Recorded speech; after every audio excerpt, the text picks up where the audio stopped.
皆さんこんにちは、なおこです。今日の動画ではどうやって勉強しているのかについて話したいと思います。皆さんはどうやって日本語を勉強していますか？どうやって勉強するのが好きですか？今日の動画では How to 動画ではなくて、ただ私の勉強方法について話したいと思います。私がどうやって勉強しているのか、私の勉強方法がいいのか悪いのか、効果があるのか効果がないのかは分かりません。ただ私の勉強方法について今日は話したいと思います。勉強の話をするときに使う日本語なので、皆さんよく聞いてください。じゃあ早速、皆さんどうやって単語を覚えていますか？どうやって単語を覚えるのが好きですか？リンゴとかぶどう、服、顔、耳、いろんな単語をまずは覚えなきゃいけないですよね。日本語だけじゃなくて英語を勉強する時もスペイン語を勉強する時も言語を勉強する時はまず単語を覚えなきゃいけないと思うんですけど、どうやって覚えていますか？私は英語を中学生の時から勉強し始めたんですけど、学校の授業で勉強し始めたので、まずは学校のテストのために単語を覚えました。英語の単語、英単語って言うんですけど、英単語を覚えました。たくさん覚えました。その時は単語帳をひたすら読んでいました。もうひたすら何回も何回も同じ単語帳を繰り返し読んでいました。繰り返し。あの私が単語を覚えるときに好きなのは音読をすることです。音読をすること。何か書いてあるものを声に出して読むことを音読すると言います。音読する。あとは、声に出して読む。私は単語帳を読むとき、目で見るだけじゃなくて声に出してこの音読をするのが好きでした。あと時間があれば単語帳を音読しながらノートにその単語を書いていました。綺麗に書くんじゃなくてノートにバーってもうすごく雑に書いていました。はい。ちなみに青いペンを使って書くと覚えやすいって聞いたことがあったので、学生の時はよく青いペンを使ってノートにバーって単語を書いていました。これは英語の勉強以外でもよくやっていました。青いペンを使って何か覚えたい言葉を書いていました。はい。青ペン書き殴り勉強方法みたいな名前があったと思います。日本では多分ちょっと有名だったと思います。何かを記憶するのに五感を使うといいと聞いたことがあったので、単語帳を目で見るだけじゃなくて声に出して耳で聞いて、そして手を動かしたりしていました。五感を使って勉強しようとしていました。五感、視覚、聴覚、味覚、触覚、痛覚、痛覚、視覚、聴覚、触覚、味覚、痛覚、五感です。皆さん、第六感はありますか？音読しながらノートに書くのはちょっと大変だけど、でもなんか覚えられる気がしましたね。はい。よく学生の時やっていました。はい。あと単語を覚えるのに私が好きなのは、例文を自分の言葉に変えて言ってみることです。単語帳によく例文が書いてありますよね。例文。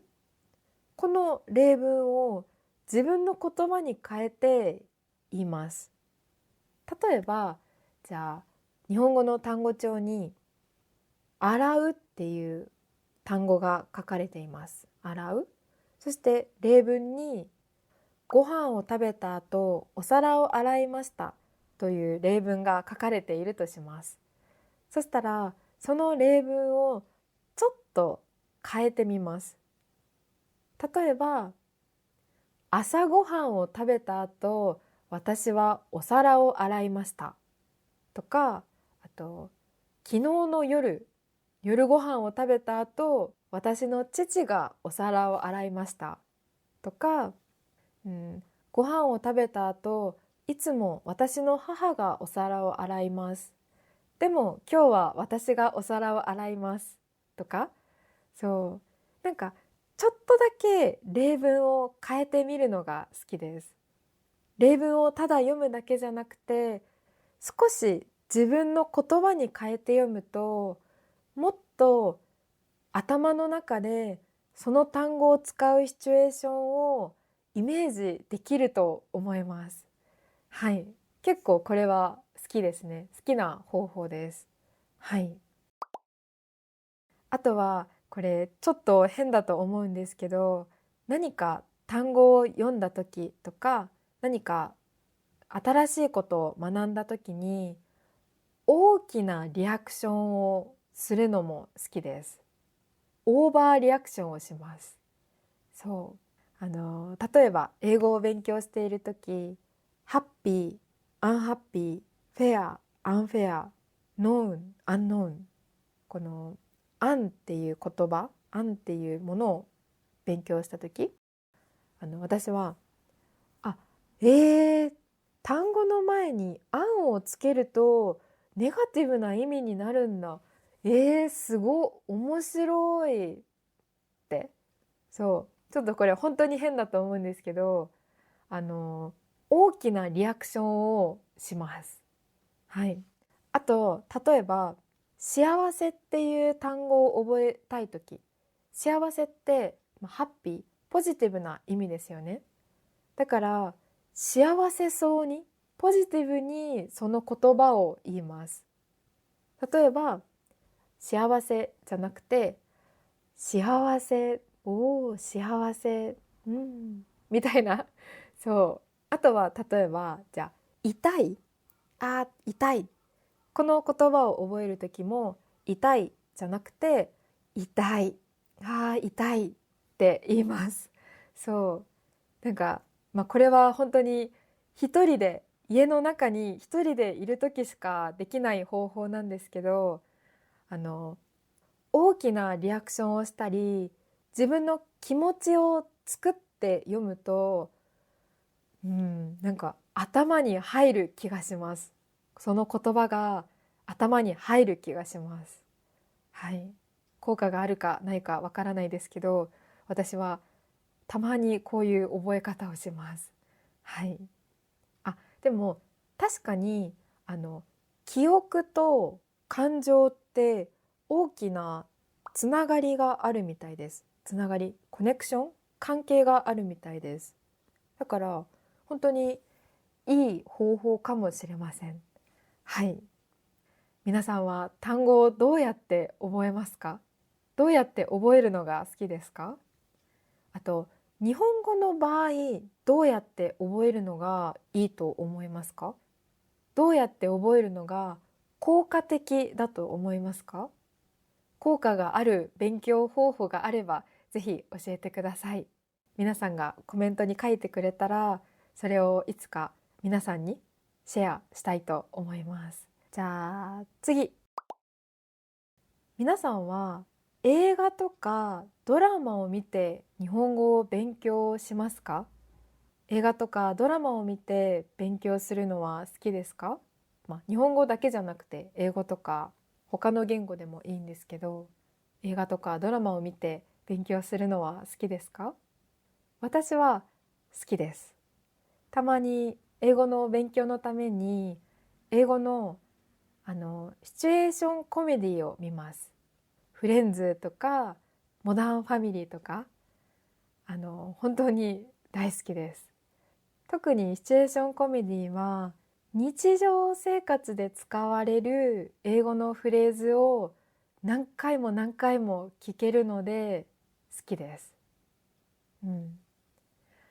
やっぱり日常をテーマにしたドラマとか映画は日常生活を見ることができるので言語学習にも良さそうだなと思います。実際に人と人が話しているところを見ることができるので、映画とかドラマなのでリアルではないですけど、皆さんは勉強のためにドラマとか映画を見るときどうやって見ていますか？字幕をつけてみますか？それとも字幕なしで見ますか？私は初めて見る映画とかドラマの場合は字幕をつけてみます。字幕ありで見ます。もしそのドラマとか映画をちゃんと楽しみたかったら日本語の字幕をつけてみます。でもただ勉強のためだけに見るときはよく英語の字幕だけで見ることが多いですね。はい。やっぱり英語の字幕だけじゃ完璧に理解できないんですけど、なんとなく話が分かればいいかなっていう軽い気持ちで見ます。全部理解するぞと思って見ると理解できなくて落ち込んでしまうので、分からないことがあってもいいやっていうちょっと軽い気持ちで見ます。そしてドラマを見ていてわからない言葉があったら携帯で調べてみます。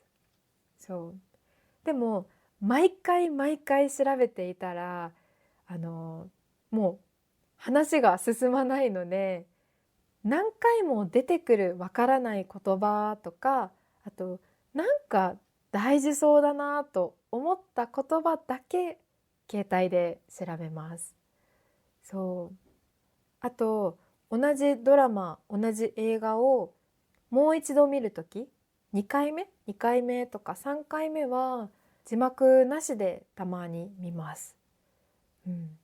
なんかやっぱり字幕ありで見ると、字幕をつけてみるとどうしてもその字幕の英語を目で読んでしまうので、たまに字幕なしで見ますね。はい。皆さんは勉強のためにドラマとか映画を見るときはどうやって見ていますか？何かいい方法があればぜひ教えてください。はい、じゃあ今日は単語の覚え方とかドラマの見方とか私の勉強方法について話しました。皆さん何か面白い勉強方法とか何か不思議な勉強方法があればぜひ教えてください。はい、じゃあ今日も最後まで聞いてくれて本当にありがとうございました。そしてお疲れ様でした。じゃあまたね。バイバイ。